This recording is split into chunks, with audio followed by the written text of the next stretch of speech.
बिस्मिल्लाहिर्रहमानिर्रहीम, अस्सलाम वालेकुम।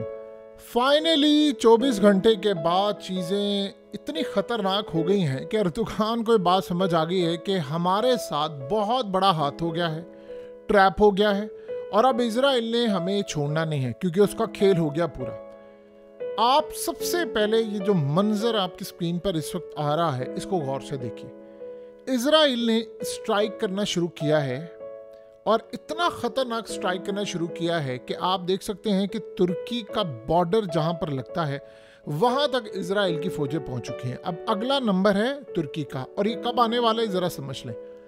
इजराइल ने एक रात में 300 स्ट्राइक कर दिए हैं। इजराइल ने एक रात में 300 के करीब हमले किए हैं और ये इतने खतरनाक हमले हैं कि उन्होंने मिग और स्कोई ये तमाम के तमाम एयरक्राफ्ट तबाह कर दिए हैं, तमाम हेलीकॉप्टर्स तबाह कर दिए हैं, पोर्ट्स पर खड़े हुए शिप तबाह कर दिए हैं, तमाम एंटी एयरक्राफ्ट सिस्टम तबाह कर दिए हैं। मुकम्मल तौर पर सारी की सारी एयरफोर्स शिप सब कुछ पैरालाइज कर दिया। मामला यहाँ तक नहीं रुका, उससे कई गुना ज्यादा खतरनाक है कि अर्दोग़ान के साथ क्या हुआ है। ट्रैप हो गया है बंदा और उससे भी ज्यादा खतरनाक सूरत हाल ये है कि इन्होंने अमेरिका के साथ मिलकर दमिश्क में एंट्री ले ली है।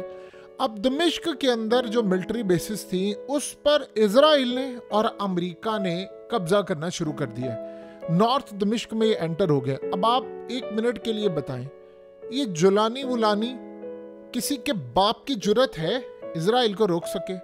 दमिश्क लोग कह रहे हैं दमिश्क फतह किया है जुलानी ने, जी इन्होंने दमिश्क इजराइल ने फतह किया है और अर्दोग़ान को इस्तेमाल किया है और ये जुलानी ये दाइश के लोगों को इस्तेमाल किया है। अब बताएं 24 या 48 घंटे नहीं अभी गुजरे और आपका आधे से ज्यादा इजराइल, क्योंकि अब आज के बाद शाम को आप इजराइल कहेंगे, ये आप छोड़ दें कि आप कहें आधे से ज्यादा शाम इजराइल के कब्जे में चले गए। आधे से ज्यादा इजराइल अब अलग होने वाला है, यानी अब आप इसको ये कहें कि शाम इजराइल हो गया है क्योंकि अब ये इलाके गए आपके हाथ से। 300 हमले किए हैं, जहाज से लेकर तमाम चीजें तबाह कर दी। और आपको पता है कि इजराइल ने तुर्की के बॉर्डर के करीब भी स्ट्राइक किया है और स्ट्राइक करके उन्होंने तुर्की को पैगाम दिया है, तैयार है ना, अब तुम्हारा नंबर आ गया है। क्योंकि अब इजराइल की तो देखें, दुनिया में आपको अच्छी तरह पता है कि ये लोग तो दुनिया में किसी को छोड़ते ही नहीं है। असल कहानी अब जरा समझ ले कि इनके साथ हो क्या रही है। अलेक्जेंडर दुगिन ने जो बात की है, जो पुतिन के मशीर हैं और उस्ताद भी हैं, उन्होंने कहा है कि अर्दोग़ान अब तुम्हारा नंबर आ गया है, तुमने दिया है हमें धोखा और हमने तुम्हारी, यानी वो एक तो याद करवाना चाह रहे थे कि जब तुम्हारी फौज आ गई थी तुम्हारा इक़्तिदार ख़त्म करने, तो हमने तुम्हें बचाया था। सबसे पहले तो आपको पता है रूस की इंटेलिजेंस एजेंसियों ने बताया था, अर्दोग़ान ने उसको कॉल की थी। उसने कहा कि एक बात आप जेन में रखिएगा, अब तक तो हम तुम्हें सपोर्ट करते आ रहे थे, S-400 भी दिया, सब कुछ दिया, और इवन के इस सारी सूरत हाल में 2015 में हमने तुमसे लड़ाई भी नहीं, यानी पूरी तरह कोशिश की, जब तुम्हारी हुकूमत जा रही थी तब भी तुम्हें बचाया। ये हमारी बहुत बड़ी मिस्टेक थी और अब तुम्हारा तबाही का टाइम आ गया है क्योंकि अब वेस्ट करने ये जा रहा है। तुम इजराइल की गोद में बैठ गए, अब वेस्ट अब ये करेगा कि जो कुछ इस वक्त तुम्हारे पास है, ये जो कुर्द हैं उनको इस्तेमाल करके अब वो तुर्की पर तबाही बर्पा करने वाला है। जैसे तुमने दाइश के लोगों को इस्तेमाल करके ये पूरे के पूरे शाम को तबाह किया है और ये शाम अब इजराइल और अमेरिका के हाथ में चला गया है। सो लिहाजा अब तुम्हारी मदद करने के लिए हम बिल्कुल भी नहीं आएंगे। और एक बात ज़हन में रखना, अब जो तबाही तुम्हारे साथ होने वाली है, तुम फंस गए हो, तुम्हें अंदाजा नहीं है कि तुमने इजराइल और इंटरनेशनल ताकतों का मोहरा बनकर क्या किया है। अब याद रखिएगा कि हम तो अपना काम कर लेंगे, लेकिन तुमने बहुत बड़ी मिसकैलकुलेशन कर ली है।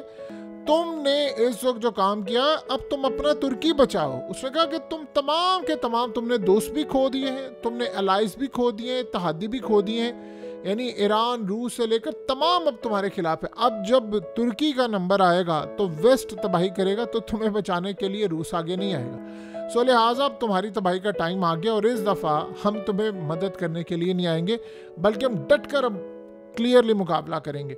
अब आप सोचें ज़रा कि सारी सूरत हाल में इस वक्त अमेरिका की फ़ौजें और इजराइल की फ़ौजें वो दमिश्क पहुंच चुकी है।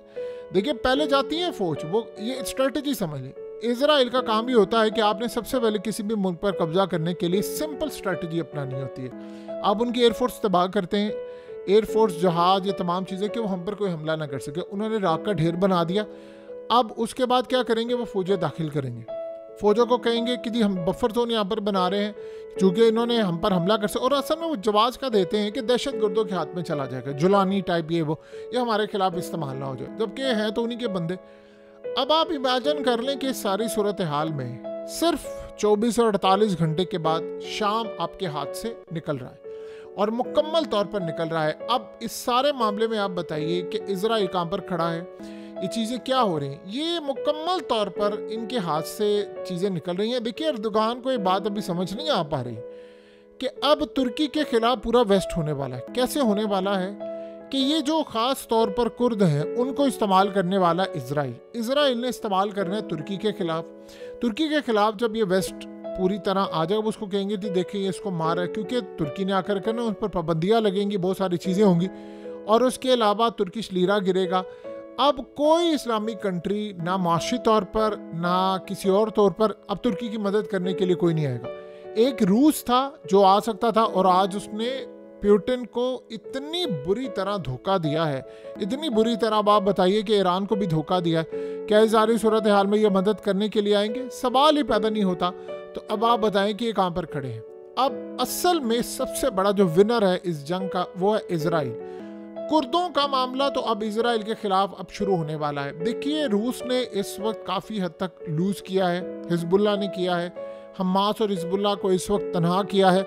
और ये खाली तुर्की ने ये काम नहीं किया कि उन्होंने ये शाम के अंदर किया है, हमास भी इससे तनहा हो गया है, लेबनान भी इससे तनहा हो गया है। अब इजराइल ने 24 से 48 घंटे के अंदर ये सब कुछ तबाह कर दिया। अब आए ना ज़रा तुर्की बचाने के लिए जुलानी चुलानी को, किधर है ये पूछे ना किधर है ये सारे, ये जुलानी और ये पूरा टब्बर कहाँ है इनका?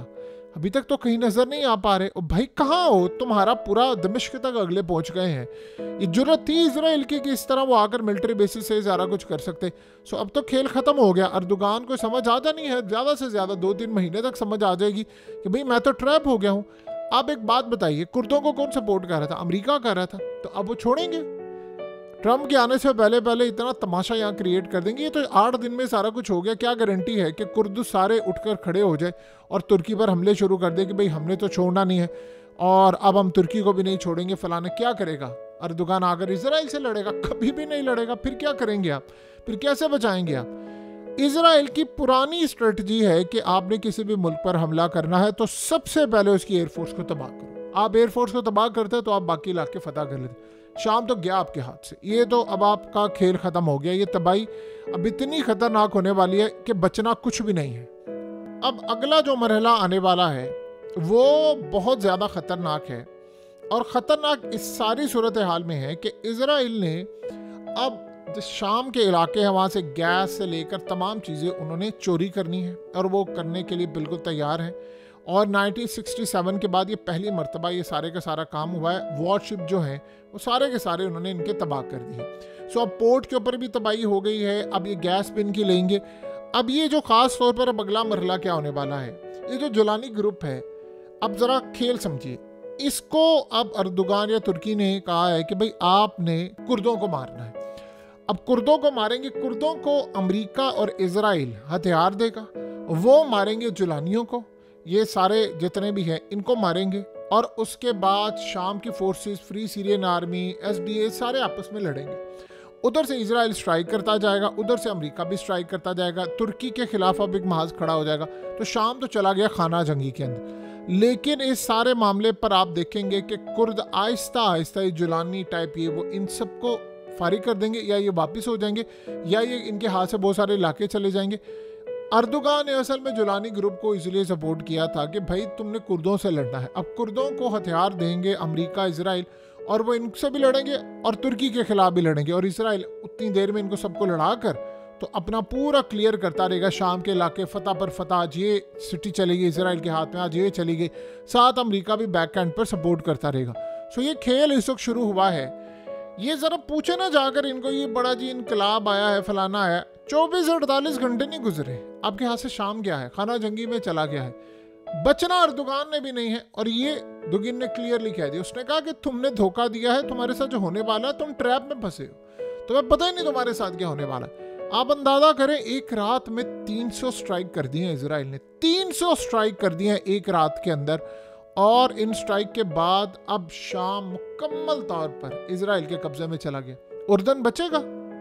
मिस्र बचेगा? क्या बचेगा लेबनान? अब क्या बचेगा तुर्की, अंतोलिया, इस्तांबुल? वो क्या कहा था अर्दोगान ने? उसने कहा था गजा के बाद मेरा नंबर है। तो भाई फिर तूने काम क्यों किया? अब ये बुरी तरह ट्रैप में फंस गए हैं। ये लोग समझते नहीं हैं, जब तबाही इनके दरवाजे तक आती है फिर इनको अंदाजा होता है, और खेल अब इनका ऐसा लग रहा है खत्म हो गया है।